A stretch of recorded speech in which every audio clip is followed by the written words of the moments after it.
I'd like to get your thoughts on my St. Louis Blues against the Boston Bruins. Kent, I know you got connections to St. Louis. You got to be happy about the Blues winning. Well, yeah, I am happy about the Blues winning. The flagship of the Blues is 101 ESPN in St. Louis, my old radio station, so I'm really, really happy for those people. I'm happy for the community because there's been kind of a malaise in St. Louis since the Rams picked up stakes and went to L.A. There's been a feeling of inferiority within that city from an overall sports perspective after losing the Rams, despite the fact that the Cardinals will always be king there. But I think it's great for that town to have something to kind of cheer about and feel good about. And it's a good franchise, and it's run by really, really good people.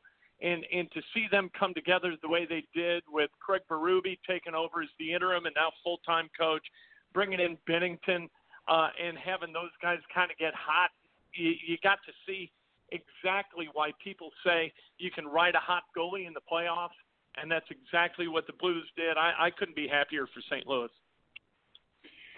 Tony, I know you're from up in the region. You're not a big St. Louis guy. I'm a Cardinal guy through and through, which, by the way, St. Louis will always be a baseball city. But, Tony, what are your thoughts about the St. Louis Blues winning their first Stanley Cup championship? Yeah, I think you just look at the way that the city kind of, came out for the parade, and that just kind of showed, like, man, this was just because you don't think of St. Louis as a hockey town, but, I mean, the fans were there, and it is a great sports city as far as fan bases go. That, they've obviously had some success with the Cardinals, and then when the Rams left, there was obviously a void. I wish I would have been the guy that back in, as Ken said, you ride a hot goalie. We saw it last year with the Golden Knights getting to the Stanley Cup. I wish I would have been the guy back in like January when it was 99-1 odds the Blues were gonna win the Stanley Cup, and the guy put $100 on it. I'd like to have that ticket about now. Yeah, absolutely. All right, guys. Well, I appreciate you jumping on. Tony D of the Tony D podcast. Tony, where can people find your work and your masterpieces, sir? Yeah, it's part of the Podbean podcasting network, so check out the app. It's on my Twitter as well, at Tony D Indy. Kent Sterling, KentSterling.com. Love your stuff, and certainly if you want to have coffee with Kent, you can do that every morning with breakfast with Kent. Love that segment. You've been doing it for a long time, I know, but where can people find your work and masterpieces, sir? Well, that's where, it's everything links back to Twitter at Kent Sterling, but on SoundCloud, on iTunes, at KentSterling.com, Facebook Live every morning at 8 o'clock. We have breakfast with Kent. So it's I try to make it hard to avoid me. All right, guys. You have yourself a good weekend. We'll talk with you soon. Thanks, Tony. Thanks, Ken. Thanks, Tom. Appreciate it. See you, man. Have a good one. All right, we'll see you. Tony Donahue of the Tony D Podcasting, Kent Sterling of KentSterling.com. Thanks, guys, for jumping on and joining us in talking some NBA draft with us. A great conversation. My name is Tom Marquis, Presidente. 917-889-8516 is our digit. We're about to wrap it up. 26 more minutes left on the books. Mo from the BS Sports Show is supposed to be joining us next for a few more minutes of NBA draft talk. Zion comes. This is The Balance. Be right back. Tonight.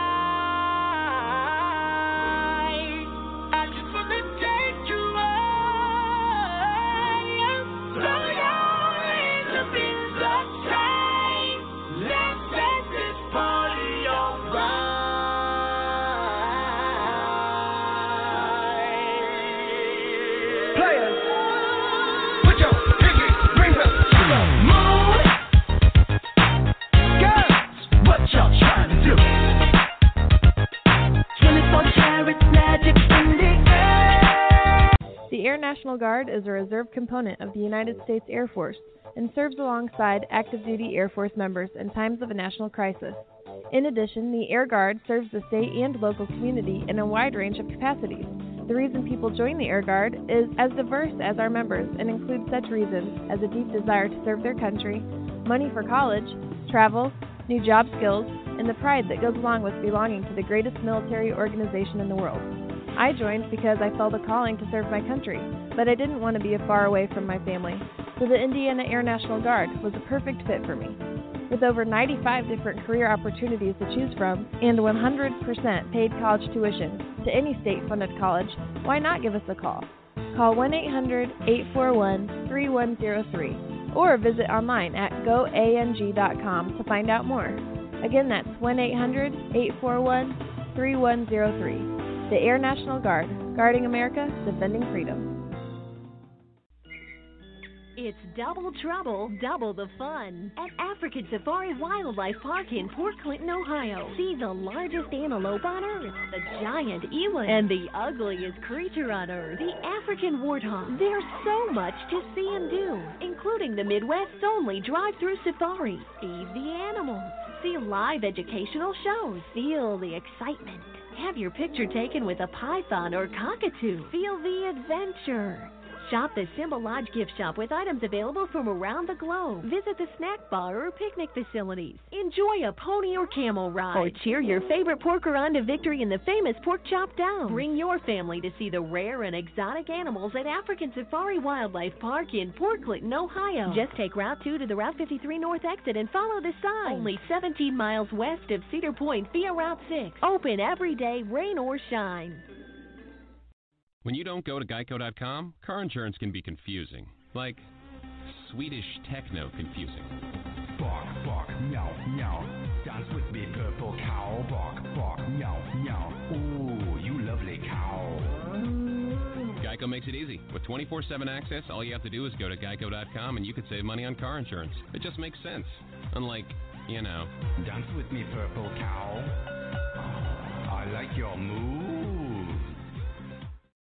When you don't go to Geico.com, car insurance can be hard. Like early 90s heavy metal hard. I'm yelling and screaming and I'm loud. Roar. Geico makes it easy. You can review and update your policy or report a claim on Geico.com or the Geico mobile app. Because shouldn't we all have a little less stress in our lives? I'm not even upset about anything.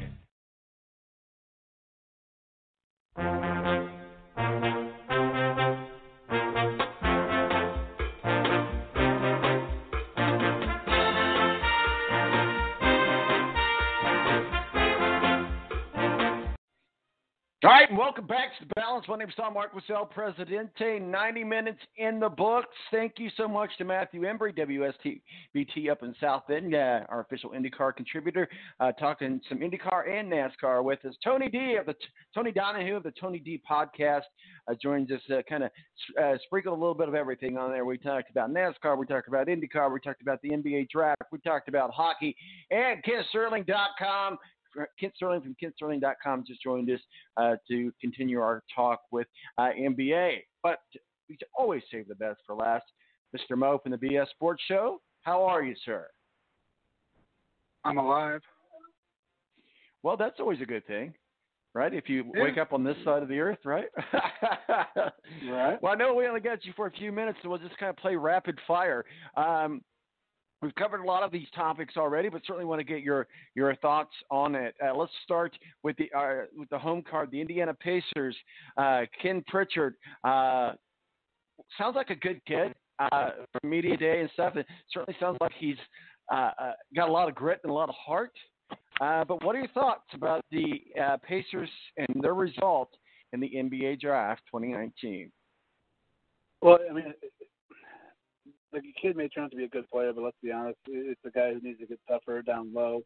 And you've already got, two guys similarly sized and shaped who do the same things as him already, and Sabonis and Miles Turner. So the pick doesn't make much sense.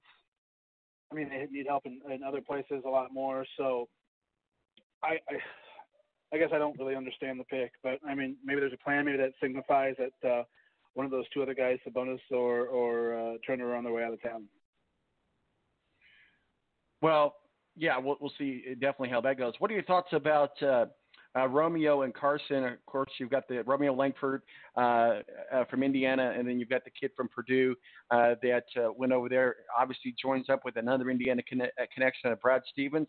I kind of like what Boston did here, and say what you want about Romeo. A lot of people didn't like that.